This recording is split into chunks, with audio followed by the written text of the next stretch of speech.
নমস্কাৰ। এতিয়া সময় 3 বাজিছে আৰু আজি 10 ডিচেম্বৰৰ মই নিম কাৰলি বাবাৰ টেৰট গাইডেন্স আপোনালোকৰ কাৰণে লৈ আনিছোঁ। আজিৰ গাইডেন্স ল'বৰ কাৰণে এটা ডিপ ব্ৰিডিং লওক আৰু নিজৰ ইণ্টেনশ্যন ছেট কৰক। আৰু আজিৰ দিনটো মই কাৰ্ড পিক কৰিব গৈ আছোঁ। অ'কে, চ' আজিৰ দিনটোত মই আপোনাক কাৰ্ড পাইছোঁ ষ্ট্ৰেংথ, এখন যথেষ্ট পজিটিভ কাৰ্ড। ষ্ট্ৰেংথে আজি আপোনাক ক'ব বিচাৰিছে যে আপোনাৰ ইনাৰ পাৱাৰ, এস্পেচিয়েলি পেচেঞ্চ এণ্ড কাম কনফিডেঞ্চ আপোনাৰ বিগেষ্ট এছেট হয়। যদি আজিলৈকে আপুনি বহুত বেছি ষ্ট্ৰাগল কৰি আছিলে, ষ্টাক ফিল কৰি আছিলে, বা আপুনি নিজৰ ওপৰত কনফিডেঞ্চ নোহোৱা হৈ গৈছিলে, তেতিয়াহ'লে এটা বস্তু আজিৰ পৰা নিজক ৰিমাইণ্ড কৰিব যে আপোনাৰ ভিতৰৰ শক্তি, ইনাৰ পাৱাৰ, পেচেঞ্চ, ধৈৰ্য আৰু কাম কনফিডেঞ্চ আপোনাৰ লাইফৰ চবতছে ডাঙৰ এছেট হয়। সেই তিনিটা এছেট ইউজ কৰি পিনে আপুনি জীৱনত যথেষ্টখিনি আৰ্ণ কৰিব পাৰিব। Career, life, abundance in everywhere. এঞ্জেলে আপোনাক ক'ব বিচাৰিছে আপুনি কোনো বস্তু পাবৰ কাৰণে ফ'ৰ্চ কৰিব নালাগে। আপুনি যদি জেণ্টেল এপ্ৰ'চ কৰে, আপুনি সকলো বস্তু, সকলো চিটুৱেশ্যন আপুনি উইন কৰিব পাৰিব। মনত ৰাখিব এইটো কথা। আপুনি যিমান ভাবে নিজক তাতছে বহুত বেছি ষ্ট্ৰংগাৰ হয় আপুনি। মাত্ৰ আজিলৈকে আপুনি নিজৰ ভিতৰত নিজক চোৱা নাই। আপুনি ইনাৰ পাৱাৰটো কেতিয়াও ফিল কৰা নাই বা চোৱা নাই। চ' মনত ৰাখিব এইটো কথা আজিৰ দিনটোত আপুনি, যে আপুনি যিমান ভাবে তাতকৈ 10 গুণ বেছি ষ্ট্ৰংগাৰ হয় আপুনি। তো এঞ্জেলৰ জেনেৰেল মেছেজ এইখিনিয়ে আছিলে। এঞ্জেলে লাভ ৰিলেশ্যনশ্বিপত কি ক'ব বিচাৰিছে? আজিৰ দিনটোত আপোনাক ইম'চনেল পেচেঞ্চৰ প্ৰয়োজন হৈ আছে। আপুনি বহুত কনফ্লিক্ট বা মিছ আণ্ডাৰষ্টেণ্ডিং সেইবিলাকৰ লগত আপুনি বহুত বেছি ডিল কৰি আছিলে। গতিকে আজিৰ দিনটোত আপোনাক অলপ ইম'চনেল পেচেঞ্চৰ প্ৰয়োজন। অলপ ছফ্ট আণ্ডাৰষ্টেণ্ডিং এপ্ৰ'চ যদি কৰে, সেইটোৱে আপোনাক আপোনাৰ ৰিলেশ্যনশ্বিপৰ লগত বহুত বেছি হাৰমনি লৈ আনিব আজিৰ দিনটোত। যদি আপুনি ছিংগল হয়, তেতিয়াহ'লে আপোনাৰ আপোনাৰ যিটো ছেল্ফ লাভ আছে, আপোনাৰ ছেল্ফ লাভে আজি আপোনাক এনেকুৱা এটা গিফ্ট দিব, হয়তো আপুনি ভবা নাছিলে আজিলৈকে। আপোনাৰ নিজৰ প্ৰতি থকা ছেল্ফ লাভৰ কাৰণে আজি আপুনি এটা ৰাইট পাৰ্টনাৰৰ পৰা এটা মেছেজ পাব পাৰে। যদি আজিলৈকে আপুনি নিজে নিজৰ ওপৰত কেতিয়াও ছেল্ফ লাভ অনুভৱ কৰিব দিয়া নাই, ফিল কৰা নাই, তেতিয়াহ'লে আজিৰ দিনটোৰ পৰা আপুনি ছেল্ফ লাভত ফ'কাছ কৰক। আপুনি আজিৰ দিনটোত যিমানেই ছেল্ফ লাভত ফ'কাছ কৰিব, আপুনি সিমান সোনকালে আপুনি ৰাইট পাৰ্টনাৰ পাবগৈ। আৰু যদি আপুনি নিজক ছেল্ফ লাভ কৰে, তেতিয়াহ'লে আজি ৰাইট পাৰ্টনাৰৰ পৰা আজি আপুনি ভাল মেছেজ বা এট্ৰেক্টিভ কিবা গুড নিউজ পোৱাৰ যথেষ্টখিনি চান্স আছে। মাত্ৰ আজিৰ দিনটোত আপুনি ইম'চনেলি পেচেঞ্চ ৰাখিব আৰু ফ'ৰ্চ নকৰিব, ছফ্ট ৱেত আজি আপুনি এপ্ৰ'চ কৰিব। এঞ্জেলে জব আৰু এক্সামত কি কৈছে আপোনাক?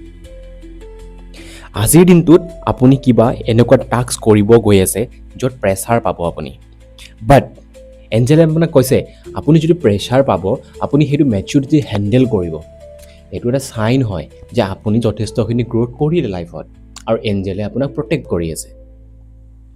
আজিৰ দিনটোত হয়তো আপুনি চেলেঞ্জ ফেচ কৰিব পাৰে, বাট মনত ৰাখিব আপুনি চেলেঞ্জ হাঁহি মুখে অভাৰকাম কৰি আহিব। আজিৰ দিনটোত আপুনি কনচিষ্টেঞ্চি, ফ'কাছ আৰু ইনাৰ কাৰেজত ফ'কাছ কৰিব। এই তিনিটা বস্তুত যদি আপুনি ফ'কাছ কৰে, আজিৰ দিনটোত আপুনি যিয়ে চেলেঞ্জ আহিব আপোনাৰ ওচৰত, আপুনি হাঁহি মুখে অভাৰকাম কৰি আহিব পাৰিব। আজিৰ দিনটো ষ্টুডেণ্টৰ কাৰণে যথেষ্ট ভাল, ইণ্টাৰভিউজৰ কাৰণে ভাল, আৰু যদি আপুনি কিবা ডিচিশ্যন ল'ব বিচাৰিছে আজিৰ দিনটোত উইথাউট ফিয়াৰ, তেতিয়াহ'লে আজিৰ দিনটো আপোনাৰ কাৰণে যথেষ্ট উপযোগী সময়। তাতো আজি ডেট হৈছে 10, date is 1 rule by 1 is শান এনাৰ্জি। গতিকে আজিৰ দিনটোত আপুনি যদি কিবা একশ্যন ল'ব বিচাৰিছে উইথাউট ফিয়াৰ, তেতিয়াহ'লে লওক। ইণ্টাৰভিউ যদি দিম ভাবি আছিলে আজি দিয়ক, বা আজিৰ পৰা ইণ্টাৰভিউ দিয়া প্ৰেক্টিছ ষ্টাৰ্ট কৰক। আৰু ষ্টুডেণ্টৰ কাৰণে যথেষ্ট ভাল আজিৰ দিনটো পঢ়িবৰ কাৰণে। ফ'কাছ ৰাখক মেইনলি। এঞ্জেলে মানি আৰু এবাণ্ডেঞ্চত কি কৈছে আজিৰ দিনটোত? আপোনাৰ ফাইনেন্স অলৰেডি ষ্টেবল হৈ আছে, বা আপুনি যদি ফিল নাই কৰা বিহাইণ্ড দ্য চিন অলৰেডি ষ্টেবিলিটি কৰি দিছে ইউনিভাৰ্ছে আপোনাক, মাত্ৰ আপোনাক ডিচিপ্লিনৰ প্ৰয়োজন আছে। আপুনি অযথা খৰচা বহুত কৰে, আপোনাক ডিচিপ্লিন লাগিব স্পেণ্ডিঙৰ ওপৰত। আপুনি ইম্পালচিভ হৈ কিনে বহুত বেছি স্পেণ্ডিং কৰে, য'ত ত'ত যি টি কিনে নাভাবেই। গতিকে ইম্পালচিভ স্পেণ্ডিঙৰ পৰা আপুনি নিজক ডিচিপ্লিন ৰাখিব লাগিব। এখন কাৰ্ডে কৈছে আপুনি এটা জীৱনৰ এনেকুৱা এটা ফেজত আছে য'ত লং টাৰ্ম ফাইনেন্সিয়েল ষ্ট্ৰেংথৰ আপুনি ফাউণ্ডেশ্যন বনাই আছে এতিয়া। হালাকি হয়তো আপোনাৰ বৰ্তমান সময়ত পইচাৰ প্ৰব্লেম অলপ চলপ হ'ব পাৰে, কিন্তু মনত ৰাখিব এটা, আপুনি লং টাৰ্ম ফাইনেন্সিয়েল ষ্ট্ৰেংথৰ ফাউণ্ডেশ্যন আপুনি এতিয়া বনাই আছে। এবাৰ ফাউণ্ডেশ্যন বনি যোৱাৰ পিছত আপুনি নভবাকে আপোনাৰ লাইফলৈ মানি এণ্ড এবাণ্ডেঞ্চ ফ্ল' কৰিব। গতিকে বৰ্তমান সময়ত আপুনি ফাইনেন্সিয়েল ষ্টেবিলিটিৰ কাৰণে স্পেণ্ডিঙৰ ওপৰত ডিচিপ্লিন মেইনটেইন কৰক, অযথা খৰচা নকৰিব। আজিৰ দিনটোত মই ব্লকেজ পাইছোঁ, আপোনাৰ ছেল্ফ ডাউট বহুত আছে, আপোনাৰ ইনাৰ কাৰেজ আছে, আপোনাৰ কনচিষ্টেঞ্চিটো মেইনটেইন কৰে। আপুনি একশ্যনো ল'ব পাৰে উইথাউট ফিয়াৰ। তাৰপিছতো 0.1% হ'লেও আপোনাৰ ছেল্ফ ডাউট কৰে যে মই পাৰিম জানো কৰিব, মোৰ দ্বাৰা হ'ব জানো। এনেকুৱা ধৰণৰ কথা আপোনাৰ মাইণ্ডত আহে। যেতিয়া আহিব আপুনি তাক ৰখাব নোৱাৰে, কাৰণ আমাৰ ছেল্ফ ডাউট, অভাৰ থিংকিং এইবিলাক পাষ্ট কৰ্মাৰ পৰা আহে, আমাৰ নিগেটিভিটিৰ পৰা আহে। আপুনি এইবিলাক দবাব নোৱাৰে, কিন্তু আপুনি এৱেৰ হৈ যাব।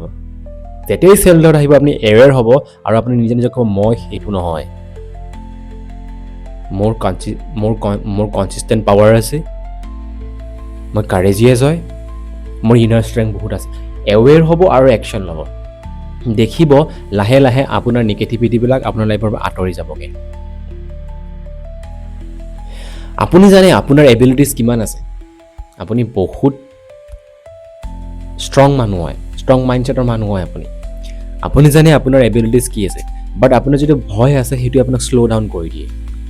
গতিকে যেতিয়াই ভয় আহিব কিবা এটা কাম কৰাৰ সময়ত আপুনি এৱেৰ হ'ব আৰু নিজক ক'ব যে মই কাৰেজিয়াছ হয়, মোক ভয় একো কৰিব নোৱাৰে।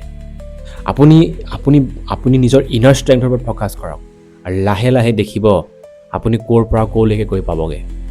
এখন কাৰ্ড বহুত পজিটিভ কাৰ্ড হয়। ৰিমেডি হিচাপে আপুনি কি কৰিব পাৰে, আপুনি মেডিটেটটো ডেইলি কৰিব লাগে 11 মিনিটছ মৰ্ণিং এণ্ড ইভিনিং। আৰু আপুনি নিজৰ কনফিডেন্সটো আকৌ গেইন কৰাৰ কাৰণে, যদি আপোনাৰ বহুত বেছিকৈ ভয় ছেল্ফ ডাউট হৈ গৈছে, কনফিডেন্সটো গেইন কৰিবৰ কাৰণে য়েলো কালাৰৰ কেণ্ডেল জ্বলাই পিনে আপুনি মেডিটেশ্যন কৰিব পাৰে। 21 ডেজৰ কাৰণে কৰক, 11 মিনিটছকৈ য়েলো কেণ্ডেল লগাই পিনে। আৰু আপুনি ওম চান কৰিব পাৰে 108 টাইমছ। আৰু আপুনি নিজক বিশ্বাস কৰক, trust your self, trust your intuition. আপোনাৰ ইনটিউশ্যন বহুত বেছি ষ্ট্ৰং হয়। এস্পেচিয়েলি আজিৰ দিনটোত আপোনাৰ ইনটিউশ্যন বহুত বেছি ষ্ট্ৰং থাকিব। গতিকে আপোনাৰ ইনটিউশ্যনে যিটোৱে ক'ব সেইটোৱে বিলিভ কৰিব, আৰু লগে লগে এক্ট কৰিব, ৰৈ নাথাকিব।